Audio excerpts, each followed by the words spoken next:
జై బాలయ్య అని ఎవరైనా అనాల్సిందే. జై బాలయ్య, జై బాలయ్య. మూవీ యాక్షన్ బాగుంది. బాలయ్య బాబు యాక్షన్ డెలివరీ కానీ సూపర్ సూపర్ అన్ని సూపర్. బాలయ్య అక్కడ దద్దరెళ్ళిపోయింది. బాలకృష్ణకి బోయపాటికి ఇంకా డబుల్ యాక్టర్కి దద్దరెళ్ళిపోవడానికి పునాది వేస్తాడు అప్పుడే. ఇంకా డైలాగులు చెప్పడానికి లేదు, ఏమీ లేదు. ఇక హిమాలయాల నుంచి కాశ్మీర్ నుంచి ఏది వేసిపోయినా వరల్డ్ వైడ్ గా బాలీని కొట్టేవాడు లేడుగా. జై బాలయ్య, జై జై బాలయ్య. బోయా అంటే ఫైట్లు బాగా డైలాగ్స్ ఎలా అనిపించాయి? అన్ని బాగున్నాయి.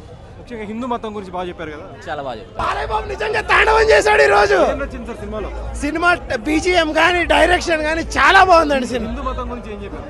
హిందూ మతం ఎలా ఉండాలి, మన సనాతన ధర్మం ఏంటి, మనకు ఏదైనా వచ్చినా ఎలా ఉంటుంది ధర్మంలోనే ప్రతిదీ క్లియర్ గా చూపించారు. Thank you. యాక్టింగ్ ఎలా ఉంది? సూపర్ సార్, తాండవం చేశారు నిజంగా ఆయన. సూపర్, ఎక్కడ బోర్ కొట్టలేదు ఏం నచ్చింది మూవీలో? మొత్తం ఎక్కడ. సార్ ఎలా అనిపించింది సార్? జై బోయపాటి. ఏం నచ్చింది మూవీలో? బోయపాటి నచ్చింది. బోయపాటి బాలకృష్ణ గారు యాక్టింగ్ ఎలా ఉంది? బోయపాటి అంతే. బోయపాటి చేంజ్ అమ్మ సెంటిమెంట్ ఎలా అవుతుంది? మొదటి అంతా బోయపాటి.